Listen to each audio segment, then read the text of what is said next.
Hello. Okay, I haven't done a Facebook Live like this in years.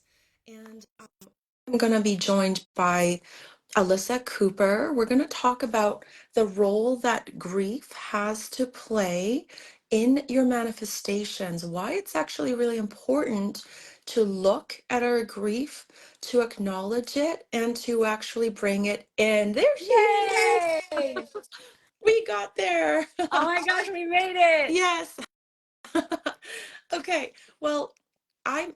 Do you want me to introduce you first? Sure. Okay, awesome. Well, Miss Cooper, I met Alyssa Cooper and her husband, her late husband, back in the day. I think this must have been like 9, 10 years ago, right? Yes. Yeah.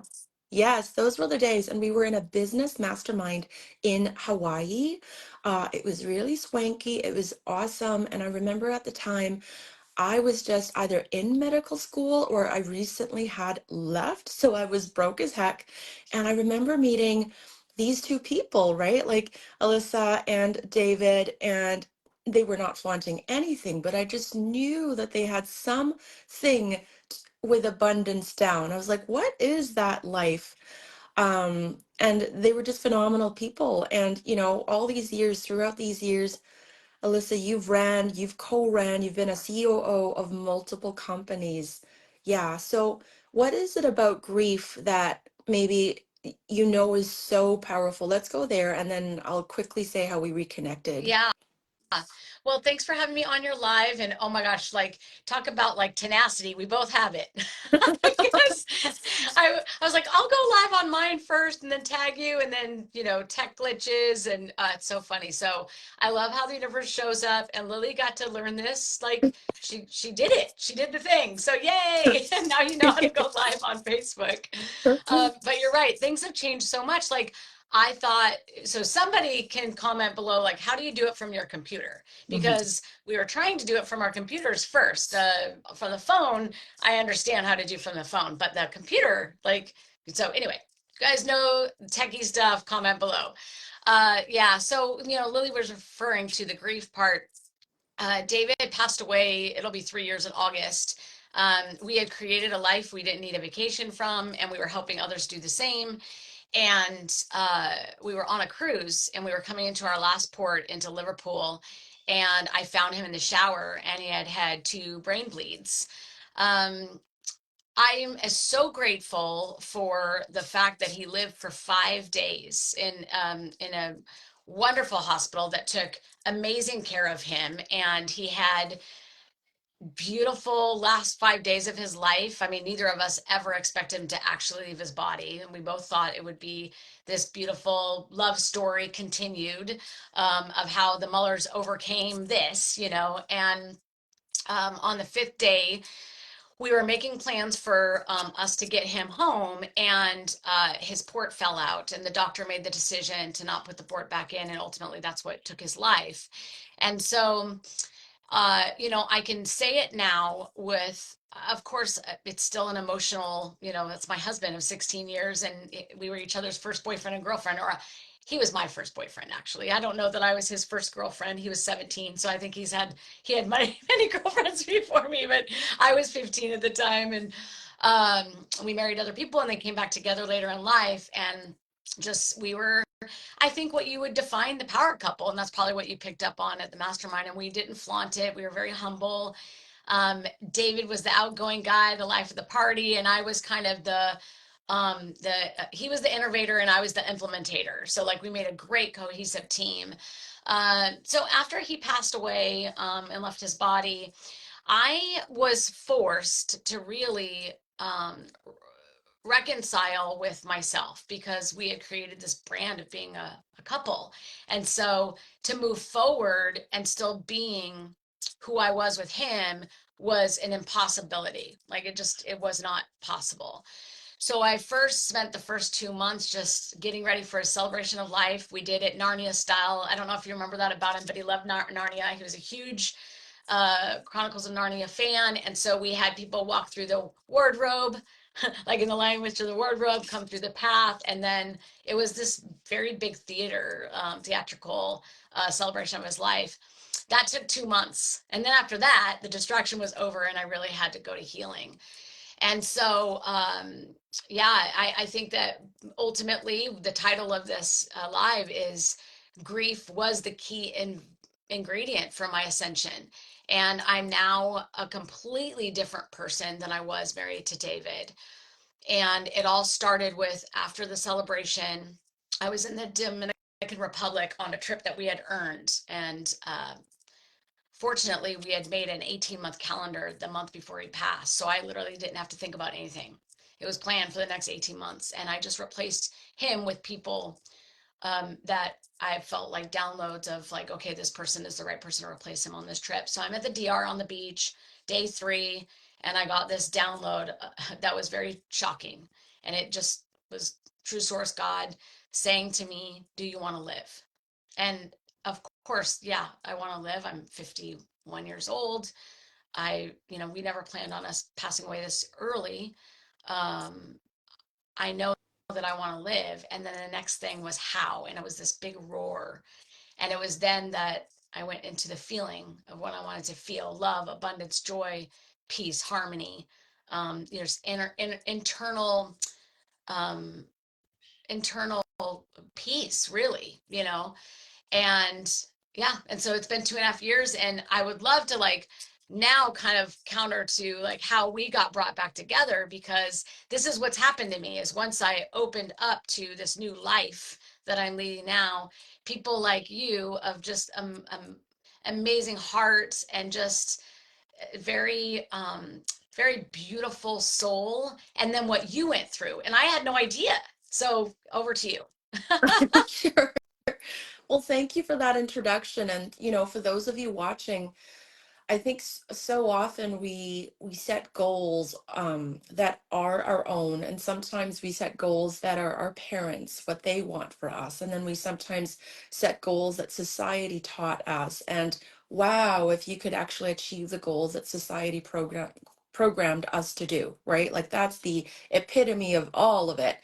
And Alyssa and David, they really were the power couple. You guys, you had multiple companies together. You ran so many things, and you were living like it was all systematized. You had free time. You were traveling the world.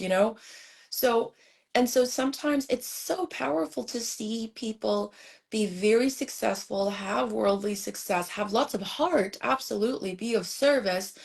I mean, we're taught and programmed that that's it, like you are at the peak of it all.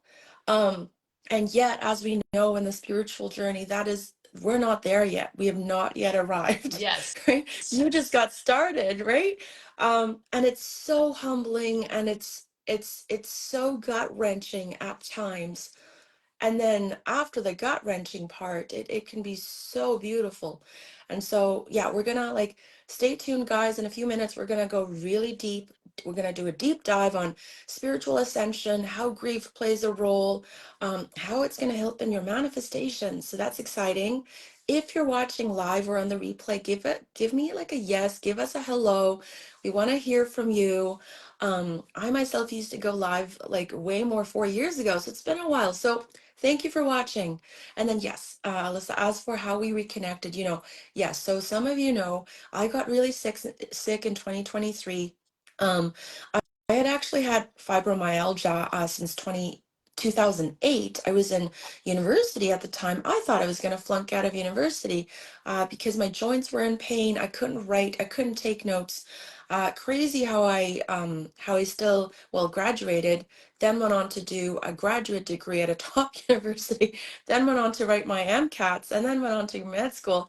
It's crazy, right? Manifestation is crazy. But I lived with a lot of those symptoms. I had a really strong mindset.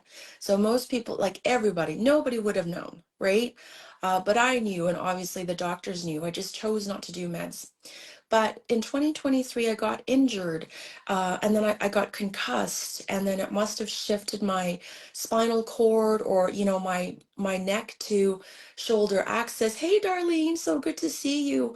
Hey, Julia, Julia. It's hard to see you with the white text, but thank you for being here. How are you doing? We're talking about spirituality today, Darlene. You would know that. Of course, we're going to talk about spirituality. And so through those injuries, boom, that's all it took for the Lyme disease to totally take over. My nervous system, like, I'm guessing immune system, all of those functions just was like, oh, okay, you got a concussion. We're going to take a break. And that's what the Lyme needed. And so long story short, you can read my post if you like, guys, I like, if you know anybody with these symptoms, like, please send them to me, send them to a Lyme literate doctor. Cause like, we need people healed rather than having to wait another 10 years, you know? But just long story short, I became pretty non-functional pretty quickly. I was posting on Facebook like every 2 months, but then I needed 10 days to rest from making a post. Wow. Some days, yeah, some days I was crawling to go to the bathroom. I was too tired. My everything had shut down so much. I wasn't capable of walking to the bathroom, of cooking, of, you know, and I feel so bad about my puppy. I mean, that could be a whole other post or video. Just the amount of love I have for her. She was born 4 to 5 months before I got really injured. And so I took such good care of her when she was little. You know, we did all the things, right? Like all the lessons, all the puppy school, all the right things. And then boom, I was like gone. I couldn't play with her. And but I had to take her out because I lived on the 40th floor for several years there. And that was gonna change, wasn't gonna change immediately. So I would just, she was a puppy. Her bladder is little. She can't hold it in. I should be taking her out at 7 a.m. And that's what I did before I got injured. This is the first time I'm sharing this. From 7 a.m., it was so hard for me to physically get out of bed. It wasn't like just depression where it's hard. No, no, like physically it was hard. So the first couple months of that, I would finally get out at 11 a.m. I felt so bad. That's what it took. That's what it took to physically, yeah, just go downstairs. And so you kind of get the point. So that's how it was. And I spent like six figures, I'm a single female in my 30s, right? Like spent like what's the point of working so hard, manifesting so well, and then boom, to spend it so quickly? Not in Chanel purses or vacations, but just to kind of survive. So there was a lot of grief there as well. And maybe one day we can talk about that, right? Like when you achieve a certain pinnacle of what you want, only to boom, overnight, kind of have it gone, quote unquote. And there's no actual loss, right? We know that from a spiritual perspective, but in our three-dimensional human experience, it feels very real, like a loss as well. So I spent all the money, saw all the people, went out of the country 3 times to try to get better care, better health support, allied health, doctors, medicine, natural health, all of it. And by February of this year, my symptoms were still most days 8 to 10 out of 10, right? Wow. Like, yeah, like a 9 or 10 out of 10 migraine every day. It was fucking unrelenting. Okay, I realize this is boring, but yeah, that's the context. It's very, yeah, and so it was just dark days. I was told, oh, I'm wearing it. I was told, nope, it fell off. That's okay. But I was told, I have one on my neck. I was told by an acupuncturist actually, and a lot of doctors, and by a lot I mean some, because there's so many doctors who don't know about them, but quite a few good number of doctors have heard about these as well. Naturopaths, chiropractors. There's 70 patents in these. And I've gone to medical school. I come from a health family. My dad wrote like 8 books on natural health and acupuncture and Chinese medicine. So I'm one of those people like, I know it. I know it. I've done it. I spend money on it. So there was a little bit of an ego there, and I was quite skeptical. Even as things started shifting, I was still skeptical. Long story short, on my first day, after about 700 days of an unrelenting migraine, my migraine left. Wow. Yeah, on my first day, I felt a sense of happiness, which is such an awkward thing to talk about, happiness. But I had not been happy. There was no way. I knew all the mindset tools. I've coached a number of Bob Proctor's coaches, right? So I'm fairly good at mindset through difficulties, and I could not be happy because I was in so much pain. On the first day, I had a sense of happiness. The depression lifted, and it's not come back. And then about a month in, half of my joint pain got better. And so it was just an intuition. I've really only messaged maybe 3 people about this because I'm only starting, I'm coming back to life now. But I just, for some reason, I was like, I gotta message this woman. She hasn't, I mean, I messaged you after I heard about David, right? But I didn't want to message you too much because I knew you, like, I just wanted you to know that you had my sympathies. But beyond that, like, you had so much on your plate. But other than that, we hadn't talked in a few years. And I just wanted to say, like, do you have anyone with health ailments? Because after what I've faced, nobody deserves that for another day. Yeah. And then we started talking. Yeah. And it was so beautiful because you sent me a couple voice notes, and just your journey, even though it obviously wasn't a death of a spouse, like in my case, it still was a death of your entire identity, your financial stability, um, you know, to be so sure about yourself and to be so confident and be like, okay, I got this.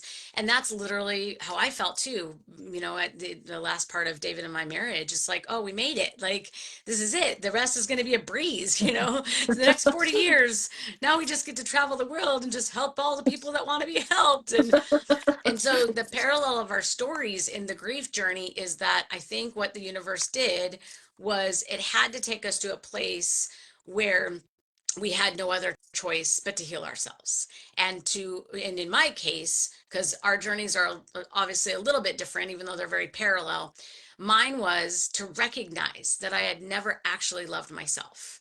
And that was shocking, so shocking to me, because I think anybody that would have met me or known me would have thought, yeah, Alyssa is very confident. She loves herself. I don't even think it would even come into their psyche that I didn't love myself.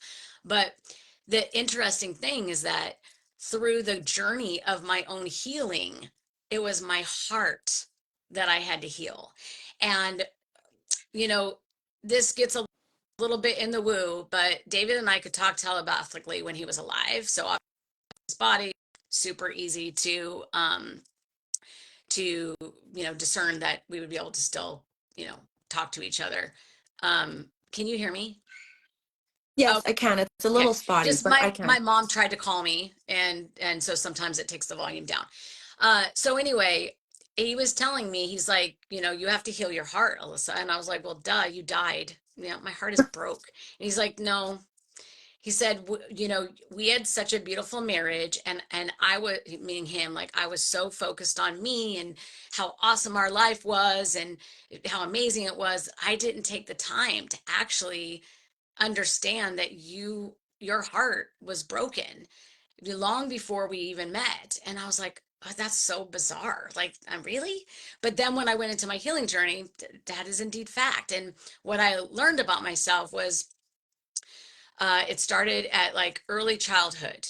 And I think that's what in parallel of the stories that you went back to your childhood too, and the programming that we've had. And our family did the best they could with what they had, and I feel like my family did too. So when I was told to go into childhood wounds, I was like, my childhood was great. I mean, my parents were teenagers when they had me, and I think they lived the American dream. It was epic life. But we all have childhood wounding. And by not actually going to it and recognizing it, speaking to it, accepting it, which is the first part of this movement that I created to help others, though that's the first phase of healing and honoring grief or any kind of low frequency vibration. Like in your case, definitely it was grief, but I think it started with something else that was low frequency, because when you are taken out physically, I mean, that's not grief that hits you right away. It's probably like, I think for me, I would have been angry, like in disbelief, like, what is happening? Are you kidding me? Like, so these low frequencies that were holding you down, um, we were both forced to be in these low vibrations because normally we would have never been.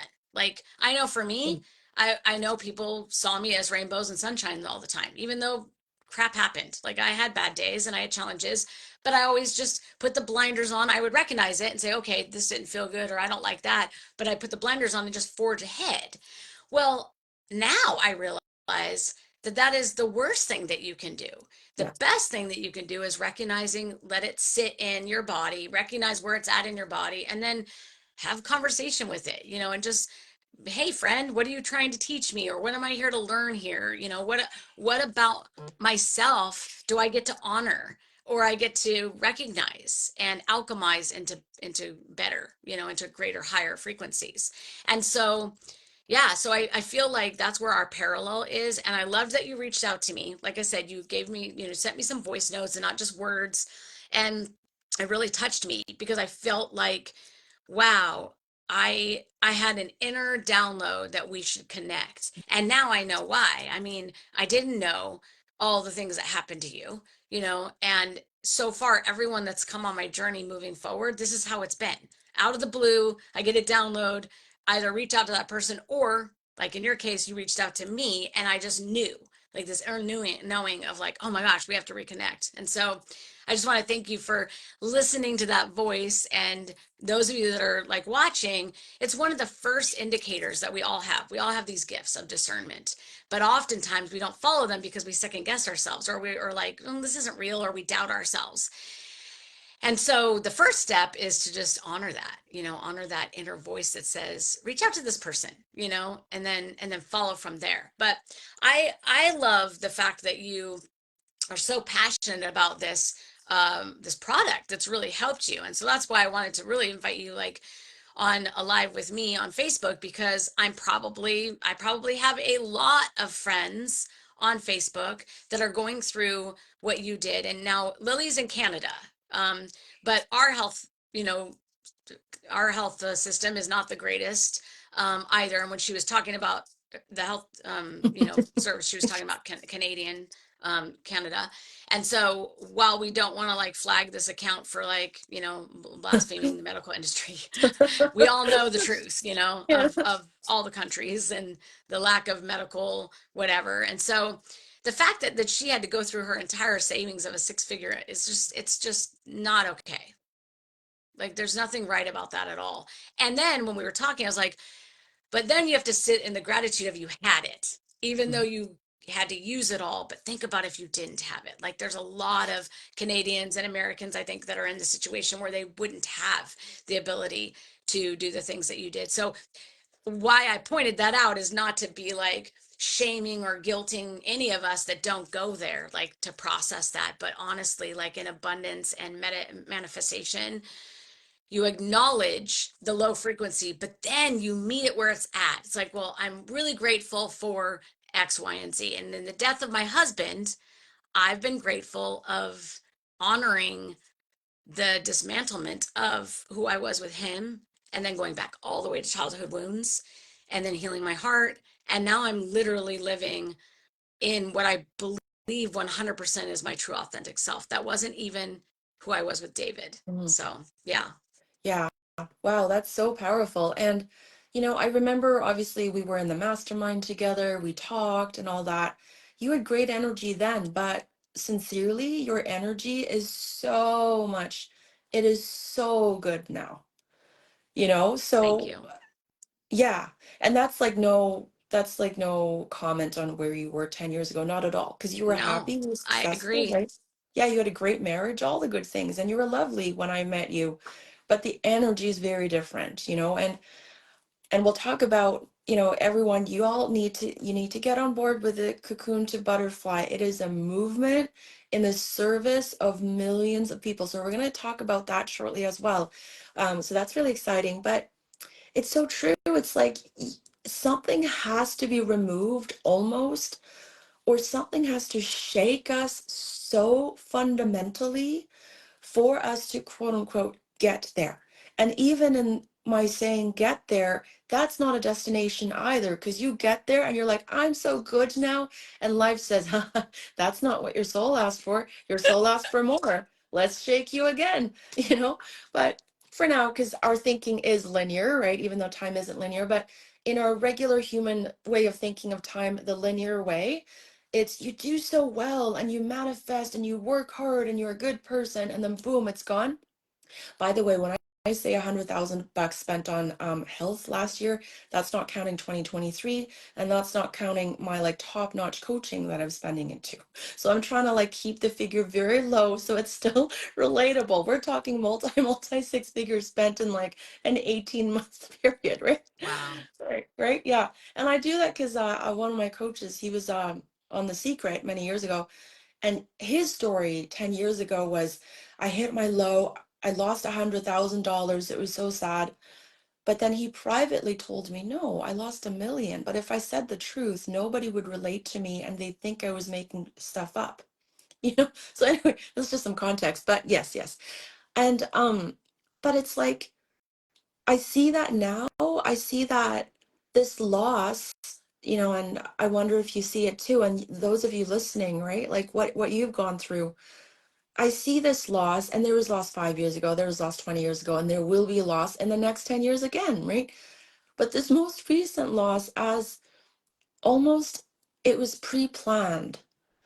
And oh, Alyssa, I hope I'm not speaking for you, and I hope I'm not overstepping, but No, I okay, love where you're going with this. I you know love, okay, exactly what you're talking okay, about. just wink if it's too personal, okay? Because we just reconnected. I want to, respect where you're at.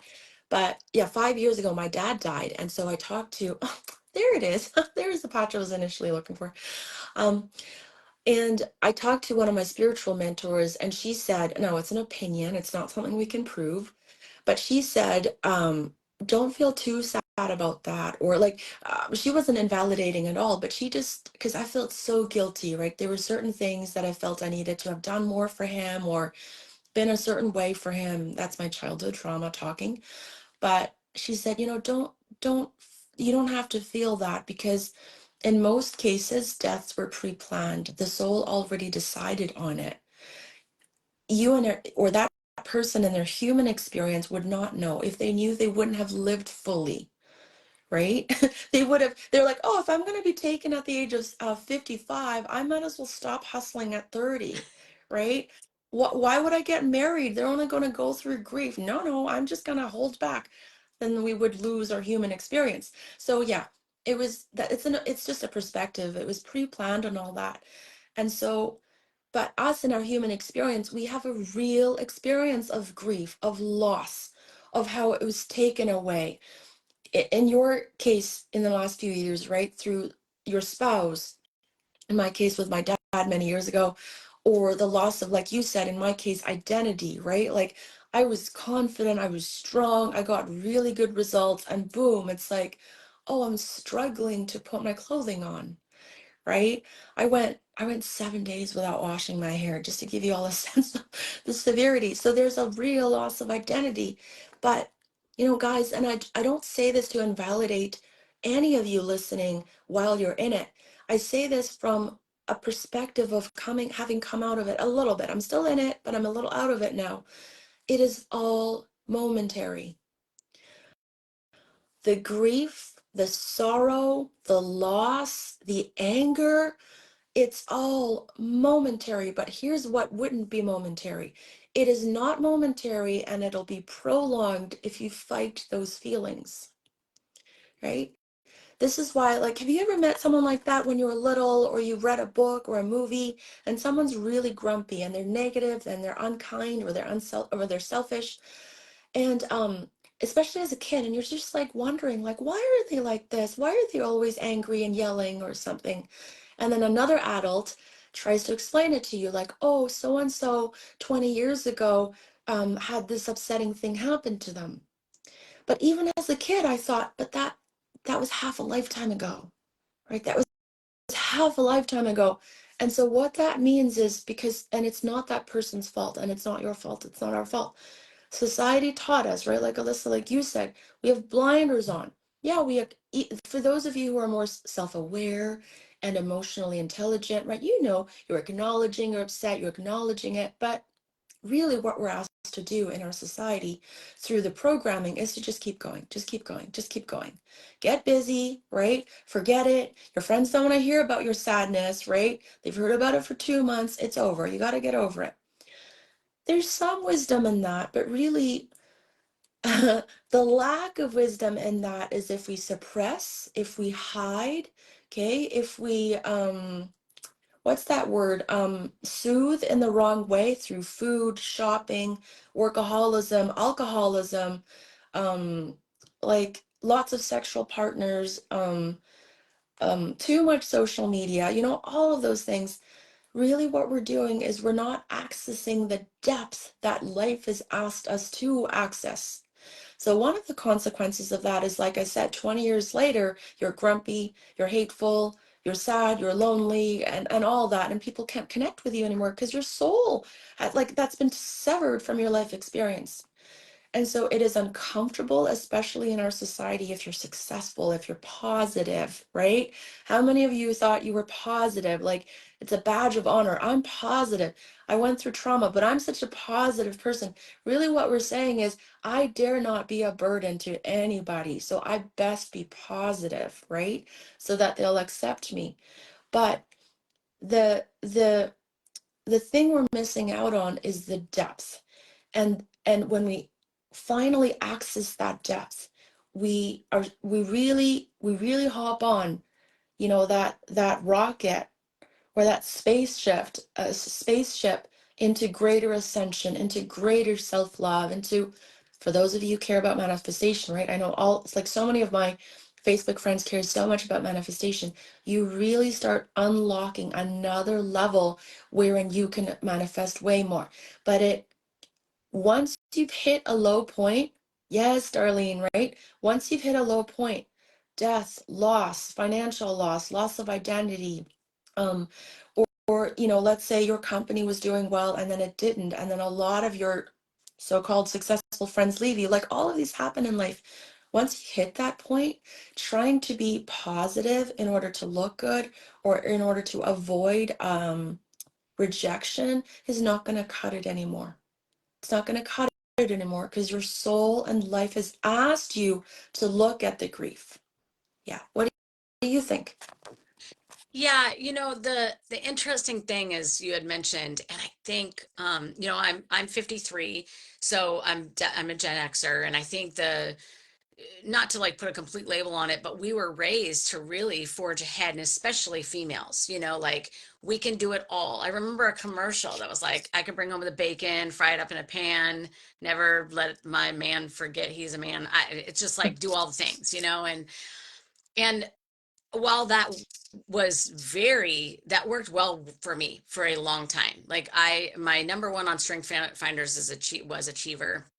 I achieved a lot, but I did it through that. I did it through the force, the very alpha, very I got this. And again, I was on the struggle bus with lots of things. Like my life wasn't perfect, but I just was like, okay, I recognize it. It's over there, but I'm gonna bootstraps it up and just forge ahead. And I think that is what we're programmed to do. And after David's death, I wasn't capable of that, like at Mhm. all. Like it was stripped from me. And all I could do was think to myself, I would like to breathe without pain. Like that was it. Like if I could just breathe without pain, I think I'm going to be okay. And like you said, because of my coaching background, and one of the businesses that I owned previous to David and I marrying was a gymnastics school. So I was an athlete as a child, became a high successful coach, and then ran a very successful gym. So throughout 3 decades, I had learned a lot about kids that had injuries that forced them out of the sport, that's all they knew, and so I saw that grief, of these teenagers that thought they would go to college and do gymnastics or even graduate high school with all of their teammates, that was their family, and then to have like an ACL or something, an injury that took them out, and now they no longer could be in the sport. I watched that firsthand, and because obviously I helped them as much as I could, but I also learned for myself, like, wow, like, okay, so preparation for that is so important. So after David died, I remember thinking that, like, okay, if I do not honor this grief and actually look it head on and really understand what it's meaning for me, it could alchemize into a disease, and or I could Mhm. make really bad decisions to try and remove that grief. Mhm. So what I did is I wrote a list of the things that brought me joy, literally, and that's all I focused on. And I called it the big D, downloading dopamine, and so the dopamine early on for me was working out. I've been an athlete most of my life. I was very overweight at the time that David died, though, but I had finally, like, it was pretended, really, to uh to actually, like, say, okay, yeah, I'm heavier in my body, but I still love it. But I didn't love it. Not I forced that outlook of loving a very overweight version of myself because I wasn't willing to do the work, and so that was previous to David dying.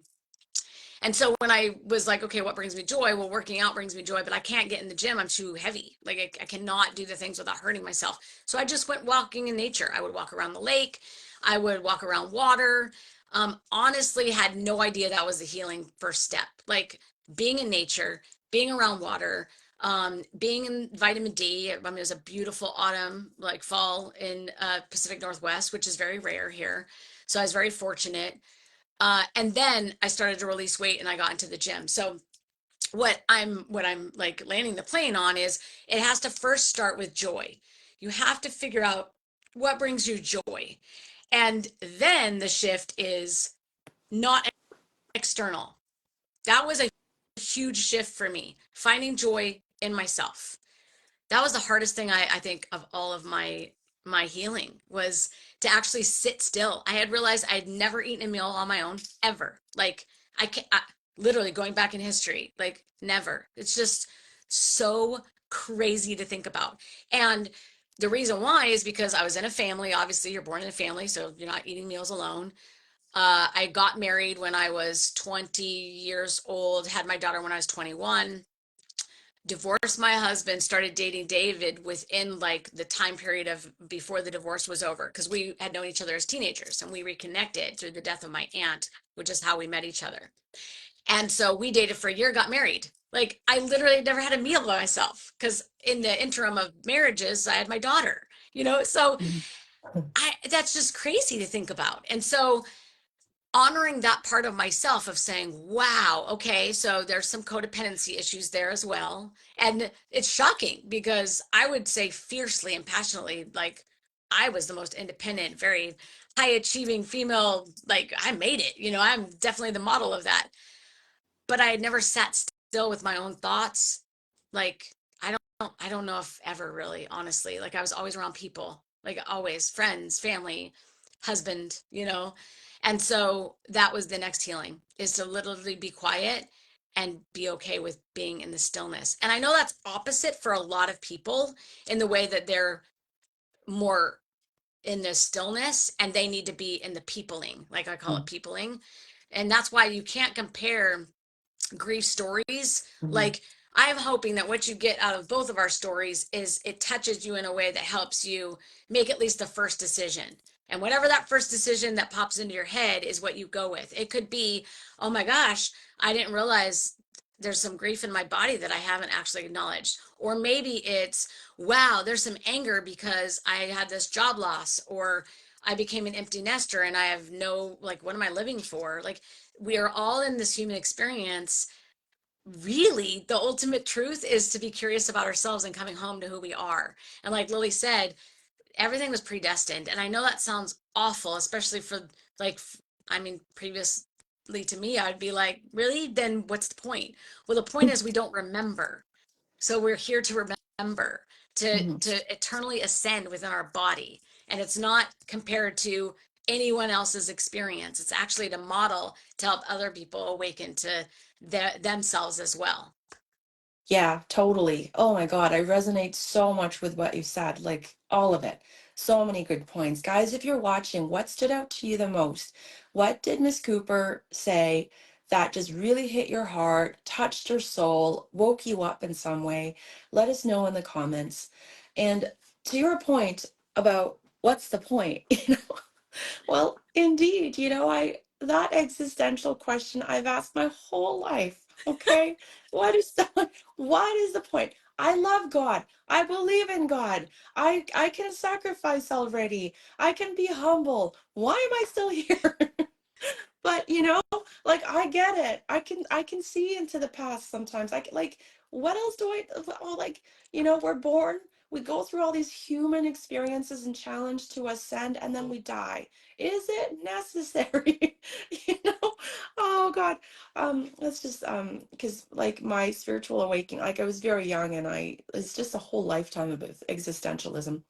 But of course, I made the decision, right? It's like, well, whatever the point, my soul decided to be a human, so I'm going to stay a human, right? I'm not going to take myself out.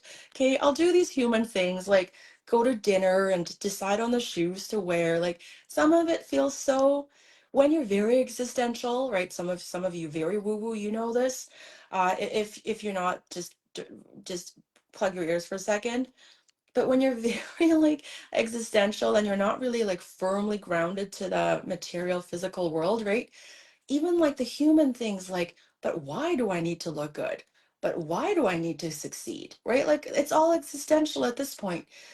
Oh, this dress looks amazing, but why? Why do I have to conform to society? It's never ending. Um, but if that's ever been you, how I kind of reconciled it, and in no way have I fully reconciled with all of that, but it's just, your soul decided to be a human. So in this time, so be a human, do your hair if you want to.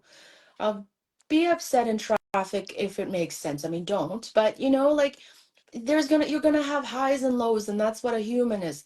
By the time you're in a different plane, okay, in a different reality, different frequency level, so you're no longer human, in the realm of angels, for example. Now you guys are really going to think I'm woo woo, but some of you have always known I'm like this. um there's no ups and downs at all, Exactly. right? Exactly. Oh my gosh. Okay, so Robert had a good point. I love that he brought up breath work. Okay, that's new to me. I had never done breath work, sound bath Sounds awesome. healing. I had never done any of those things, and I wasn't against it. I just was never introduced to it, and that has been one of the most beautiful abilities to have that dopamine, that natural dopamine. So Robert, thank you so much for pointing that out. It's so true. And for those of you that maybe don't know what breath work is, Lily or I can put in some links. I mean, I have some favorites. Definitely sound bath healing. I have some favorites, and I now go to bed with frequency like playing instead of the TV I used to go to sleep with Friends on. I had to have Friends on in order to go to sleep, and it was because what's so fascinating about this that I didn't realize, it's because when I would turn off everything, I was alone again. Even though my husband was sitting, like sleeping beside me, Yeah. I was still alone in my own thoughts, and I had to have a distraction to not have those thoughts. Fascinating. Like it's just like, and I know that's so elementary to most of you guys watching, but think about like you didn't know me before, but Lily did. High achiever, extremely successful, didn't have to worry about pretty much anything. Like everything was taken care of because we had worked our faces off, to get it Mhm. done and then systemized everything. And then we were basically serving anybody who wanted to do the same. Like we were helping people create businesses and systemize them so that one day you could walk away and still have the money coming in residually. So this is what we loved sharing with people, about. And and I really think that like Lydia had said, I think everything was predestined so that after David died, like I didn't lose everything. I actually released everything. I was like, I cannot run any of these businesses without him. I thought for a half a second that I might. I sold my gymnastics school last July, which I had owned for 28 years. And I moved out of the state that I've lived in since I was 11. I now live in St. George, Utah. Like I removed everything. And if those things that I didn't physically remove, they were moved from me. And what Lily already said is as you ascend, and believe me, like I I think it's so funny if I could time like shift backwards and watch this video as Alyssa Muller, she would have been like, who in the actual F is this person? But I have been in the 5D. Like I have lived in the 5D here in this 3D plane, and I'm like, do I have to really? Do I have to go back to the 3D? Like you're gonna get to a place where you're gonna feel so much levity in this human experience living in the 5D that you're gonna be like, do I really need a people? I mean, I love people, but when you've been in the 5D and you feel the energetic, just abundance and love and oh my gosh, just the amazing, like, that's my movement now is to help everybody understand that you can be in the 5D living in the 3D, and I'm the bridge for it, like, because I've done it myself. And so that's the movement of Cocoon to Butterfly, is exactly that. And wow, I mean, just talking it out loud, I just get so excited because those are open. It's only for those that are open too. Because some of you guys are just going to be like, this Lily and Alyssa chick, holy crap, like what a bunch of weirdos. And that's okay. Like, good, just keep scrolling. But those that are aligned, they're like, oh, I kind of feel this seems real, but I don't know how to get to it. Like, that's how I would have been with David. This seems real, but I don't know how to get to it. And I probably would have watched and been like, ah, this is intriguing. This is very, it's touching me somewhere and I just don't know where, but I can't stop watching.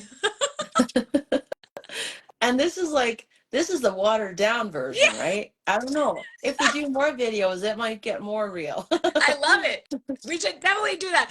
Maybe we should do like little Lily and Alyssa show, like weekly, Monday at 5. Like everybody knows, okay, this is their show. Because I could talk about this for days, just like before I could talk goals into achievements, because that's literally David and my passion project. That was the system that we taught everybody to basically free yourself from the matrix.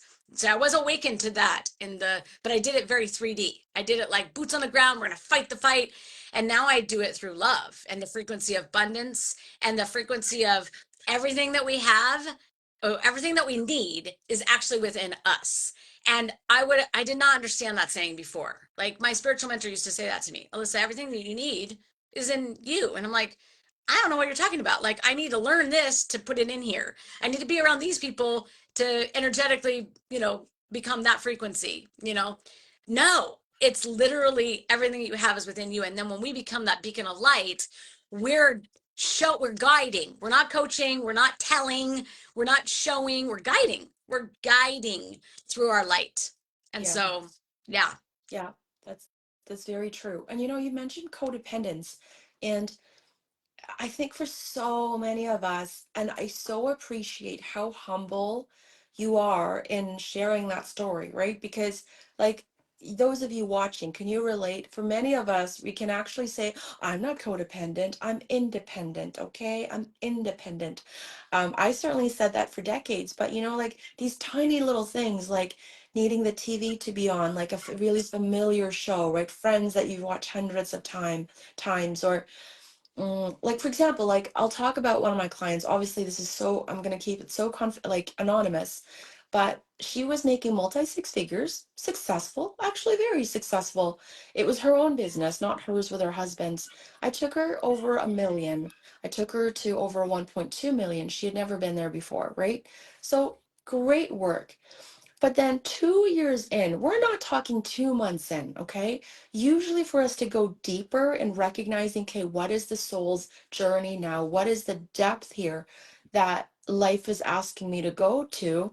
It took 2 years, and then it came from her. I didn't say it to her, okay? It's more powerful when it comes from her, ourselves. But she said, I realized I've been codependent with my employees. So I would rather tolerate semi-good behavior than take the effort and ensure that, okay, I'm communicating, be accountable, take ownership for how I'm communicating, right? And actually get the behavior that I desire out of them. And if like I really do my best as their leader, as the employer in that, okay? And then if they still don't hit the mark, then I let them go. But you see, I purposefully use this example as an example because it's okay to be codependent, but usually we think of quote unquote the codependent people or like insert any of these terms, right? As they can't hold down a job, they're staying in a really bad relationship for 40 years. They're a victim, they're complaining all day, they're sad all day, right? These are our judgments. But what about this happy woman, plays sports, mid 40s, $1 million, company every year? That's when it, wow, like that's humility. That's recognizing, wow, I've made it, quote unquote, but I'm codependent, and so not to not to put down myself or Alyssa here, but in her case, she got there without needing a massive concussion, without needing a massive, illness that stopped her in her tracks completely. Without, knock on wood, a huge loss or whatever, right? That's not to say that she won't experience that. We all will to an extent. But you either feel and hear the whisper now, and your soul is hearing it. The whisper is there, right? The whisper, the nudge, the encouragement, the people you meet, the mentors you meet along the way, that you either hear it now and start start on that path, or it's going to get really, really loud. And this is cliche, right? I'm not the first one to say this. It'll get really loud and it will knock you off your feet, and then you're forced to listen. Even then, like I gave you the example a few minutes ago of the person who experienced something tough, unfair, or traumatic 20 years ago. Even then, people won't face it. They won't go to the depths of that pain, of that grief, of that sadness, of that rage. And again, it's not even their fault because society didn't teach them how important it was to go there, right? That's why we're having these conversations. We want to not wake you up as if we're more woken up, but we want to normalize these processes, normalize grief, normalize even the rage and the uncomfortable emotions that you were taught were not very good for your job or for your social standing. Normalize these processes so that you don't we don't turn into that person who 20 years later is still resentful. Be resentful now. Feel that it's unfair now. Really sit with that in that quietude, right, Alyssa? You mentioned turn off the TV for a bit, be in nature for a bit. Don't like hang out with all your friends and drink and have fancy food and take pictures for a little bit. Just be with it. And it's so uncomfortable. Um, but the other side of it is usually higher frequency. And you might have been higher frequency before, right? But again, I love what you said, Alyssa. It's you were going about it very 3D, hard work, boots on the ground, What software are we using? All very important, right? So life knocks you down, you're low frequency for a while, you're sad or you're in pain or you're grieving. But as you work through that muck, because it is muck, it is not beautiful in that moment, okay? That moment for you could be a severe month or it could be a severe 5 months. There's no judgment. But you're actively working through it, you will come out of it. When you come out of it, you will be higher frequency than you were before even. And what that means is whatever your purpose, whatever your desires, whatever you want to do, and it could be one thing or 27 things, you will actually be more effective. Every time we go through the dark night of the soul, provided you actually do the work, right? You're not just avoiding and distracting, right? But every time we actually go through that pain and that healing, we come out more powerful. And so I'll give a bit of contrast. And this isn't to be negative, but it's to I like to make these spiritual things really really literal for you guys, because otherwise we could, talk about lilies and roses and sunshine all day and it won't make a difference. So let's make it literal. Someone goes through a really tough divorce. I can't speak on that myself. I get it, right? But I've coached a lot of people going through divorce. If someone goes through a divorce and they feel they've been shafted, as people would, right, often, sometimes, but they don't really want to look at, okay, but where was I allowing, right? Where did I allow bad behavior? That started in the first month, actually. That didn't just start at the end of those 10 or 20 years, right? Where did I not advocate? Where did I feel unworthy? Where was I unfair, right? Where did I speak unfairly or unkindly? Like just examples of questions. If using divorce as an example, you actually meet the grief where you're at and you ponder and you ask these questions, then of course, when all is said and done, you're gonna come out the other end more loving, more powerful, and actually more successful. But these questions are hard, right? It is far easier to demonize the other person. And by the way, if they ever did anything bad, which is not uncommon at all, your friends and family have been programmed to demonize that other person with you. And that's the worst thing ever. It's great to have some loyalty with friends and family, but I've seen this so many times, not just through divorce, but job loss, failure in business, anything, right? Is your friends and family in Western society, not in other societies, Kate, in our society here, have been programmed to just agree with you because that's support. But it actually bypasses and it distracts us from a very valuable moment in time wherein there is grief, anger, and possibly far more self reflection than ever before. And so, if we just embrace it, guys, right? The title of this video is How Can Grief Support You in Your Ascension, in Your Spiritual Journey, and Your Manifestation? And I hope Alyssa and are showing you, like, we could be more blunt about it, but this is like this is like a more general, like, relaxed video. But I hope we're showing you, look, if you face it, acknowledge it, honor that grief, right? You don't distract yourself with more hard work momentarily. Don't distract yourself with, fancy restaurants or whatever it is that people distract themselves with. Just face it. Listen, you will ascend to a higher level where you have more compassion for yourself, for others. And so, using the depression example, like maybe that person will marry again, but it won't be the same story with a different face. It'll be a completely different story because this person chose to transcend through that grief, you know? Yeah, that's beautiful. I think that one of the things that you mentioned is I call it the goo phase. So like Cocoon to Butterfly, like the goo is it's super uncomfortable.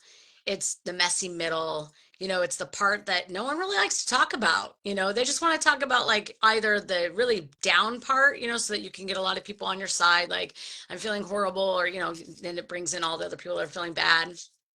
Or when you made it, like, oh, I arrived, I did it, no one really talks about the messy middle and the goo phase of the Cocoon to Butterfly. And I think, okay, speaking of codependence, I got a puppy, and this guy, he teaches everybody how codependency is not sexy at all. Like I'm on a Zoom and he's crying downstairs. I get him, and now I'm not paying attention to him, so he's like barking at me.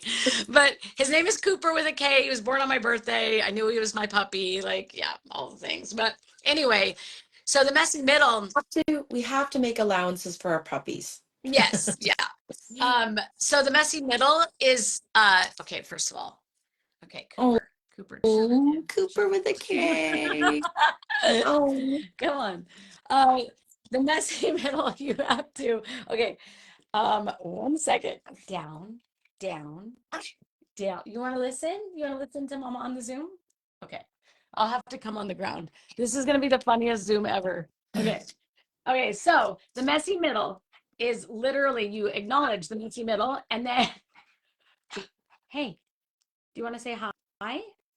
So you acknowledge the messy middle, and then you sit with it, and then you accept it. Obviously, that's like the most important thing. But then how do you move past it? How do you move through it? You move through it with joy, through love, through abundance. So you have to then kind of decide, okay, I'm going to do this. And then what I did is I wrote down joy. What brings me joy? And recognizing when I couldn't sit with myself anymore, it was okay that I went to visit my parents. It was okay that I went to a friend's house. It was okay that I invited a friend over. But then acknowledge that, okay, that's because I was so uncomfortable in the goo phase, in the messy middle. Then you just start over again, and then you just go a little bit more and a little bit more. And then pretty soon, there's no more messy middle anymore. It's like cleaning a room, like you throw everything in the middle and then you go through the pile and all of a sudden the room is clean. Like that's the messy middle. And you don't, I love what you talked about at the time. First of all, time is not what we're taught. That's one thing. And two, everybody's grief journey is completely different. Like I thought I had finalized my codependency, and then I spent a year in in a life that proved to me that, oh my gosh, I did it again, but I just called it something different. Like it wasn't codependent because I wasn't married. I was, but I was very codependent on the things that we did, the experiences that we had, the places that we went together, the things that we did. And when I realized that, I had to forgive myself, like literally, like, okay, you just called it something different, but it's still the same. And so, and then deciding, you know what, it's okay to be codependent as long as it's not toxic. It's not, as long as it's not keeping me from my abundance, my movement that I've been called to, you know, to guide the collective. Yeah, So codependence for me is not to be removed, it's actually to recognize that it's not a bad thing. It's just not great and serving you well if it's in balance, if it's not balanced, you know, because absolutely. it's always going to be a part of me. I'm always going to want to have a partner or be with other people. But the fact that I couldn't do anything alone was the problem. Now, I mean, I almost shifted the other way, that I would much rather be by myself alone, you know, than people, you know.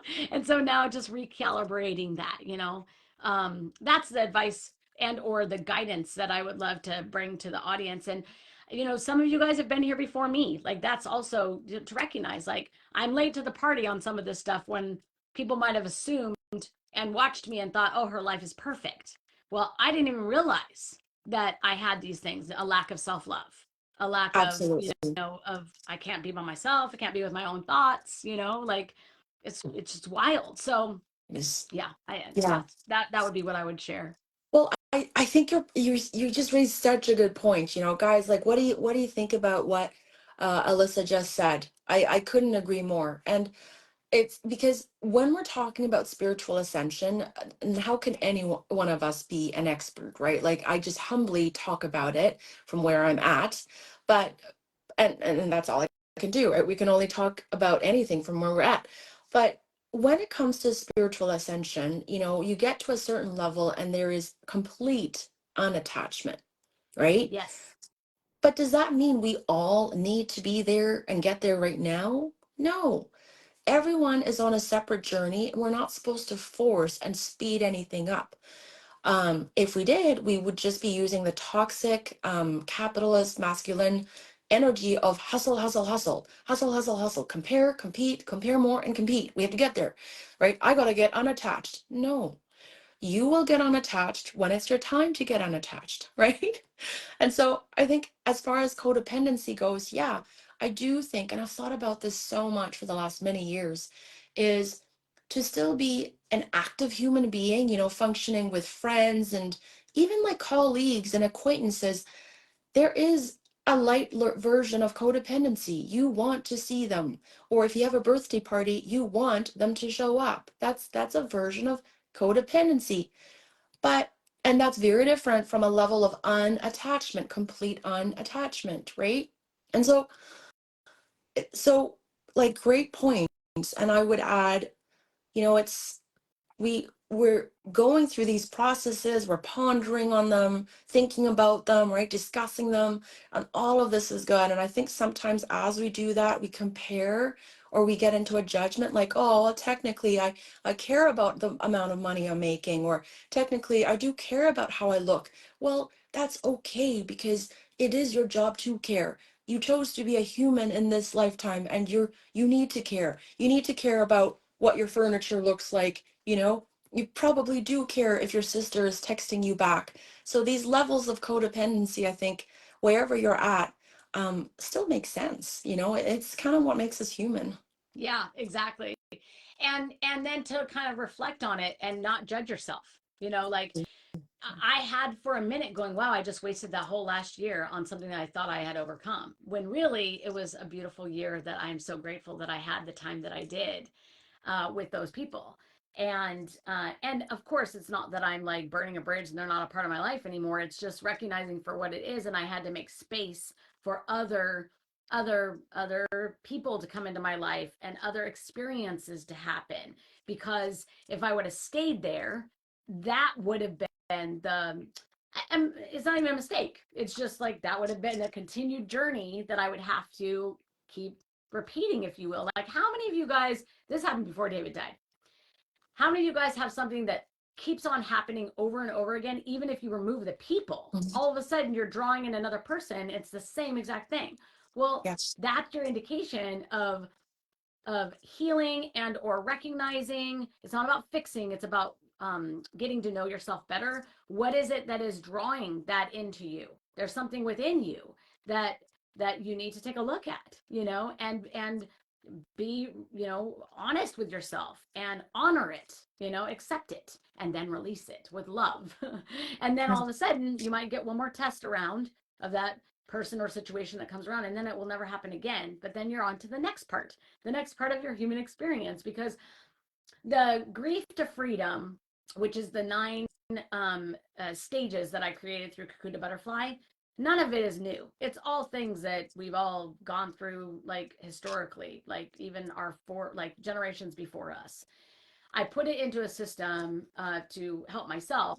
But what I noticed about it is, like, I'm always going through a Cocoon to Butterfly phase. It's not one and done. It's, oh, I'm at stage 4 of this experience right now, or I'm at stage 7 at this experience right now. And so for me, because I put it into a system, which is very Alyssa and David, the Mullers, it was just easier for me to process. And sometimes, like in this codependency, it took me 12 months to even recognize it. Like, that's stage 1, to recognize it, Yeah. So to do it without judgment, to do it with like, oh, and then be grateful. Oh my gosh, I'm so grateful that I get it now. And now I don't have to repeat that anymore. But I do know my divine partner, my person that I'm calling in, that I will spend my life with in the next part of my life.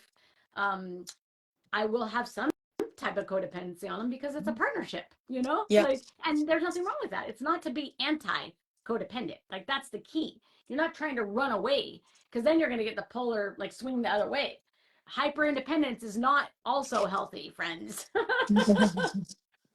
Yes, absolutely. Well, as we're wrapping up here, I think, Alyssa, your journey has just been so amazing. And the fact that you sold, let go of, or removed yourself a little bit more from multiple businesses is such an act of courage. I mean, how Thank many you. of you, and yeah, and not to like blast Alyssa's like personal stuff, but how many of you get to this It's place okay. It's of, all over Facebook and it's all Instagram. right? Yeah, Yeah, so it's open fine. book. But Nothing secret. but imagine like how many of you would make multi-millions and then be like, nope, I'm gonna do something else, right? So it is such an act of courage. So can you tell us, I've got to hop off here in a minute, but can you tell us just a little bit more about Cocoon to Butterfly and how they can find you and reach you to get more of that from Yeah. you? Well, thanks again for having me on. And I'm just excited that we both get to share our experiences, how we came together. I'm going to pull the phone up just so I can tidy him up while I'm finishing this. So yeah, Cocoon to Butterfly, it's on Instagram as Cocoon to Butterfly, I think .444, but you can see everything on my social media. You could look at my website. It really is just a movement, and I know it sounds cliche, but it really isn't. It is for everybody, but it's also not for everybody, in the way that if you don't feel called to it, then it's just not for you, and that's okay. But if you feel called to it, Cocoon to Butterfly literally is a movement that will raise consciousness. And that's what I've been called to do in this human experience that I didn't realize till after the death of my husband.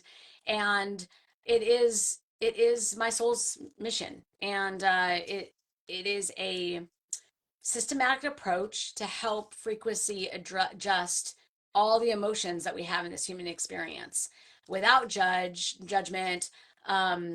And it's fun in the learn, honestly. Like, even in the down times of, like, you're going through, the dark night of the soul, because we'll have lots of those in our lifetime.